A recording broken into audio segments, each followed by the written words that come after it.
So hello everyone, स्वागत है आप सभी का के पसंदीदा यूट्यूब चैनल राय एजुकेशन में। इस वीडियो में बात करेंगे MKPI ये है क्या। संविदा पर 5 वर्षों की जो पद्धति लागू करने का प्रस्ताव उत्तर प्रदेश सरकार ने रखा है। विभिन्न विभागों को ये प्रस्ताव सुझाया है और उनसे जवाब मांगा गया है विभागों से कि क्या इसको लागू करना चाहिए। हालांकि ये जो प्रस्ताव है सिरे से नकारने वाला प्रस्ताव है।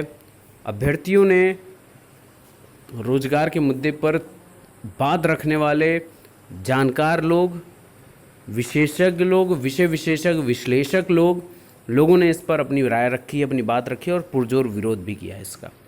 तो आइए इस वीडियो में जानें कि MKPI है क्या, 5 स्केल पर मूल्यांकन कैसे होगा और ये 5 स्केल का बेसिस क्या है, इसका परिणाम और सरकार से आपके प्रश्नों को इस वीडियो के माध्यम से हम लोग साझा करेंगे। देखना है, समझना है, लोगों तक ये अपनी बात पहुंचानी है और आवाज़ भी बुलंद करनी है। इससे जुड़ा हुआ सुप्रीम कोर्ट का आदेश क्या कहता है और उसकी मानहानि कैसे MKPI रूल के तहत होती है। इसके अलावा नई शिक्षा नीति 2020 में शिक्षकों पर जो बात कही गई है उस पर भी प्रश्न चिन्ह MKPI लगाता है। तो किस प्रकार से ये सारी बातें हो रही हैं इस वीडियो में हम समझने की कोशिश करेंगे। एक बार पुनः आप सभी से निवेदन है, वीडियो को जितना ज़्यादा हो सके हर प्लेटफॉर्म पे शेयर करिएगा, टेलीग्राम ग्रुप में, व्हाट्सएप पे, फेसबुक ग्रुप में, जितना ज़्यादा हो सके इस वीडियो को शेयर करने की कोशिश करिएगा, क्योंकि इस एक वीडियो में कई जानकारियाँ आपको सामने अपनी साझा करने को मिलेंगी। तो सबसे पहले बात करते हैं MKPI है क्या। देखिए, MKPI है मेजरेबल की परफॉर्मेंस इंडेक्स और ये एक आधार बनाया गया है मूल्यांकन करने का।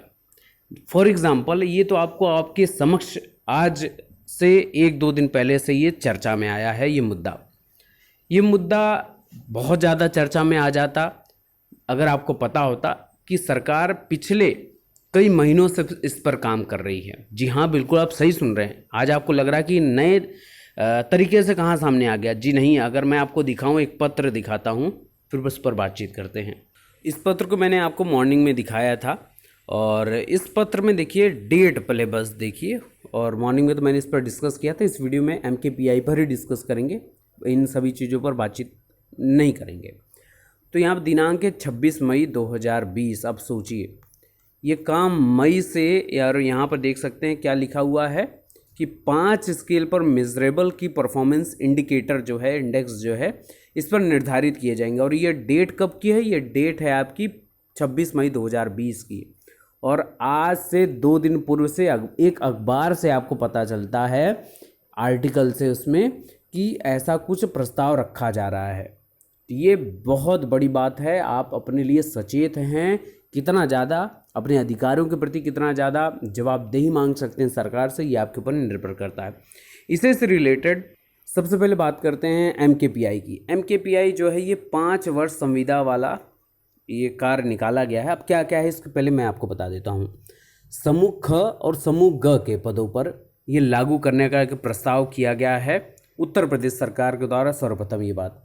और ये बात देखिए, कई ढेर सारे नियम कानून होते हैं जो एक प्रस्ताव के रूप में, जैसे आप सुझाव, आप घर में बैठे हैं, मान लीजिए आपके पिताजी हैं, आपकी माताजी हैं, एक परिवार है आपका, ठीक है, सबसे कुछ ना कुछ मुद्दे होते हैं, रोज़ आम दिनों की तरह आप बातचीत करते हैं और एक कोई टॉपिक छिड़ जाता है तो आप अपना अपना सुझाव देते हैं। उसी प्रकार से सरकार के पास तमाम विभाग हैं, कई विभागीय पदाधिकारी लोग हैं, वो सुझाव देते रहते हैं। उन सुझावों पर काम करना न करना वो डिपेंड करता है, लेकिन उसका दूरगामी परिणाम क्या हो सकता है, उससे लाभ हो सकता नहीं हो सकता, इस पर गहन मंथन चलता रहता है। उसी में से इस एक MKPI जैसी एक चिड़िया निकल कर आई है सुझाव के रूप में।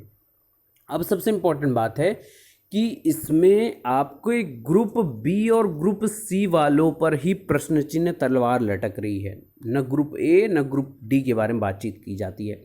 उत्तर प्रदेश की PCS यानी PCS परीक्षा, PCSJ परीक्षा और PPS, ये जो पद इनसे सृजित किए जाते हैं वो इन सभी चीज़ों, यानी कि सीधे सीधे बोला जाए तो ग्रुप A के पद सीधे सीधे बाहर हैं और ग्रुप D पर तो कोई बात ही नहीं की गई है। अब आगे हैं बात पर यूपी सरकारी सेवक अनुशासन एवं अपील नियमावली जो 1999 है उस पर ये लागू नहीं होगी। मृतक आश्रितों की जो भर्ती नियमावली 1974 उस पर ये लागू होगी। और किस पर लागू होगी, क्या कहा है इसमें, तो देखिए क्या कहा है कि 5 सालों तक, ये एक प्रस्ताव है, इस बात को आप समझिएगा, मैं दिखाऊंगा। अपर जो मुख्य सचिव हैं उनके बयान भी है, सरकार की तरफ से आया है कि एक प्रस्ताव है, अभी ये कोई पास नहीं कर दिया गया है कि हमने कैबिनेट से ही प्रस्ताव ये सुझाव करते हुए पास कर, अभी ये प्रस्ताव है। तो सीधे सुनिए, 5 सालों तक आप एक संविदा कर्मी के रूप में कार्य करेंगे। इन 5 सालों में प्रत्येक 6 महीने में आपका MKPI मूल्यांकन के तहत आपका मूल्यांकन किया जाएगा और इस मूल्यांकन पद्धति के अंतर्गत आपको प्रत्येक बार 60% अंक हासिल करना ही करना पड़ेगा, मिनिमम क्वालिफाइंग मार्क्स जिसको आप बोल सकते हो। इससे अगर आपके कम प्रतिशत रहते हैं तो आप बाहर हो जाओगे। इस प्रश्न को सुनने के बाद आप सभी के अंतर्मन में एक प्रश्न उठा कि भ्रष्टाचारिता को सबसे ज़्यादा बढ़ावा देने वाला ये कार्य होगा, जो कि बिल्कुल सही है। मोटे मोटे तौर पर हम लोग देखते हैं तो अगर जिस स्केल पर ही मापा जाएगा, जिसको मापने वाला जो मापक अधिकारी होगा वो भ्रष्टाचारी में लिप्त हो सकता है। अगर वो आपको दिखाए कि आपका 59% ही है और आप मुझे इतना दीजिए तभी आपका 60% होगा। दूसरा इसका पहलू अगर आप देखें तो दूसरा पहलू ये निकल कर आता है कि आराम से पैसे के बल पर बिना कार्य में कार्यकुशलता को ना दिखाते हुए बस पैसा देकर घर बैठकर काम कराने अपना बस कागजों पर 60% अब आसान हो गया, यानी भ्रष्टाचारिता का दूसरा मुंह खुलने वाला है। तीसरी इंपॉर्टेंट बात कि जब ये बार बार कर्मचारियों पर, पढ़े लिखे युवाओं पर ये बार बार बातें थोपी जा रही हैं सरकारों द्वारा, तो क्या इनके विभागीय मंत्री, सांसद, विधायकों का भी मूल्यांकन होगा, इनकी भी जवाबदेही तय होगी अथवा नहीं, ये सबसे इम्पोर्टेंट बात है। अब आते हैं बात, क्योंकि हम लोग शिक्षा विभाग से जुड़े हैं तो उस पर भी बातचीत करेंगे, लेकिन MKPI के अंतर्गत 5 जो स्केलिंग हैं वो किस प्रकार से हैं। तो देखिए 5 पैमाने हैं। पहला है उपस्थिति, यानी आपकी 6 माही कार्य दिवस पर आपका उपस्थिति टोटल कितना है वो 100 के परसेंटेज आउट ऑफ बेसिस पर निकाला जाएगा। दूसरा है कंप्यूटर में आपकी स्किल कितनी ज़्यादा है, कार्यक्षेत्र आपका कितना ज़्यादा इंक्लूड करता है, वो है। तीसरा पैमाना है मानक के सापेक्ष किया गया कार्य, यानी ये आपके टारगेट्स हैं, उन टारगेट को आपने अचीव किया है इन गाइडलाइन को फॉलो करते हुए अथवा नहीं, उसके कुछ अंक हैं। चौथा है कि आपकी कार्य जो आपने किया है उसको कुप्रभावित करने वाली कोई बीमारी, कोई अयोग्यता आपके समक्ष आती है तो उसका क्या दूरगामी परिणाम है, उसके अंक हैं। और 5वां है समयबद्धता अच्छी हो तथा विवाद उत्पन्न करने की प्रवृत्ति न हो, तो इस पर भी आपको अंक निर्धारित। तो ये 5 कुछ स्केल हैं, कुछ पैरामीटर्स हैं। तो इन 5 पैरामीटर्स को पढ़ने के बाद एक अंतर्मन में प्रश्न आता है कि जो ये 5 पैरामीटर्स हैं क्या सिर्फ और सिर्फ संविदा कर्मी के लिए ही लागू होंगे। अगर आप संविदा के तौर पर ना रखते हुए डायरेक्ट परमानेंट आप करते हैं कर्मचारियों को, तो भी तो आप ये मूल्यांकन पद्धति अपना सकते हैं। और कोई इस मूल्यांकन पद्धति में अयोग्य घोषित होता है तो उसके लिए आप अरेंजमेंट करा सकते हैं, प्रशिक्षण दिलवा सकते हैं, उनके इंक्रीमेंट को आप रोक सकते हैं, उनके प्रमोशन को रोक सकते हैं, प्रोबेशन पीरियड बढ़ा सकते हैं। तमाम ऐसे आपके पास विकल्प होने चाहिए। सिर्फ संविदा पर रख देना ये बहुत बड़ा विकल्प नहीं है, तो इस पर विचार होना चाहिए। मेरा व्यक्तिगत रूप से निर्णय है, आप सभी के सुझाव लगातार आते हैं। अब इसको 2 इम्पॉर्टेंट तरीके से हम लोग नलीफाई कर सकते हैं, नल और वॉइड घोषित कर सकते हैं। कैसा? सुप्रीम कोर्ट का एक जजमेंट है जिसमें माध्यमिक जो शिक्षा विभाग है उस पर उन्होंने जजमेंट देते हुए बोला है, निर्णय है, तत्कालीन निर्णय में कहा गया है कि यूपी गवर्नमेंट एक तत्कालीन कमीशन बनाए और उसका जो जवाब है यानी और उसकी डेट फिक्स कर दी गई, क्या? जुलाई 2021। अब ध्यान से सुनिएगा, यानी जुलाई 2021 में जो नया सत्र आएगा उससे पहले कोई भी, यानी यूपी के प्रत्येक प्राथमिक और माध्यमिक विद्यालयों में जो तदर्थ हैं, अस्थायी हैं, एडहॉक हैं, संविदा कर्मी हैं, कॉन्ट्रैक्ट बेसिस पे जितने लोग हैं, सबको रेगुलर बेसिस पर अपॉइंट किया जाए। यानी कि अब कोई भी कॉन्ट्रैक्ट बेसिस पर ना रहे, ये सुप्रीम कोर्ट का जजमेंट है, आदेश है। तो इस बेसिस पर संविदा का जो ये काम है शिक्षकों को प्रभावित करेगा नहीं करेगा, ये आप समझ लीजिए सुप्रीम कोर्ट का ये जजमेंट क्या कहता है।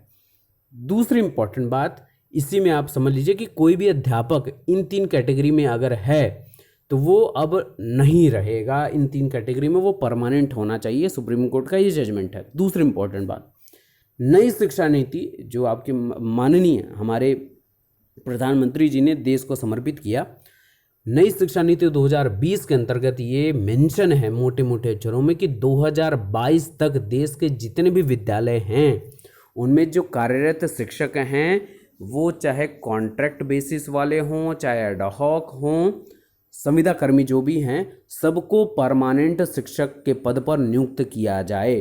तो जो ये 5 साल वाली संविदा का कार्य है ये तो सीधा सीधा इन दोनों को विरोधाभास प्रकट करता है, इन दोनों के प्रति, इन दोनों को नल एंड वॉइड बताता है। तो ये कहीं ना कहीं बहुत बड़ी बात है। ये 2 बड़े बड़े चीज़ें हैं जो शिक्षा विभाग को तो पूर्णतः संयोजित करते हैं और ये बात स्पष्ट करते हैं कि क्या ये होना चाहिए। तो इस क्या का जवाब सरकार को सुझाना ही पड़ेगा और आपकी एकजुटता इसका जवाब देगी। अब इस MKPI स्केलिंग के तहत आपको क्या क्या दिया जाएगा इसको भी समझ लीजिए कि आपके संविदा के दौरान आप अगर रहेंगे तो संबंधित पद पर आपको सहायक पद के नाम से नियुक्त किया जाएगा। संविदा के समय आपको एक तय सैलरी ही दी जाएगी और पक्के सरकारी कर्मचारियों वाली सुविधाएं और भत्ते आपको नहीं मिलेंगे, इस बात को समझ लीजिए। और सबसे ज़्यादा जो इसका विरोध हुआ है सिर्फ और सिर्फ एक पॉइंट को पढ़कर कि पहले से चल रही चयन प्रक्रिया को भी इस दायरे में लाने का इरादा बना हुआ है इस प्रस्ताव में। तो ये सबसे ज़्यादा विरोधाभासी ये लाइन प्रकट करती है। अब यूपी के या आपके मुख्य सचिव जो सरकार के, उन्होंने क्या जवाब दिया है इस पर आप वो भी जान लीजिए। तो RK तिवारी साहब जो मुख्य सचिव हैं, आज के न्यूज़पेपर में उनका जवाब निकला है कि सरकार के स्तर पर सतत सुधारात्मक विचार चलते रहते हैं। सरकारी नौकरी में संविदा को लेकर भी अभी कोई निर्णय नहीं हुआ है। जब भी निर्णय किया जाएगा वह जनहित, युवाओं का हित और प्रदेश का हित देखते हुए ही किया जाएगा। और यही बात है कि ये एक तरीके का प्रस्ताव है, सुझाव है, विभागों को दिया गया है। इस पर सुझाव आप सभी लगातार देते रहिए, अपना विरोध प्रकट करते रहिए। तो इस एक वीडियो से आपको ढेर सारी जानकारियाँ उम्मीद है मिली होंगी, किस प्रकार से सुप्रीम कोर्ट के आदेश की मानहानि नई शिक्षा नीति 2020 में शिक्षकों पर जो बात की गई है उसका विरोधाभासी ये 5 साल की संविदा का जो ये प्रस्ताव है MKPI का वो करता है। तो ये पूरी डिटेल जानकारी रही है। वीडियो को साझा करिएगा, जितना ज़्यादा हो सके शेयर करिएगा, ताकि लोगों के अंदर जो थोड़ा सा कंट्राडिक्शन है या जो पूरी तरीके से जानकारी नहीं पहुंच पा रही है वो इस वीडियो से उनको मिल जाएगी।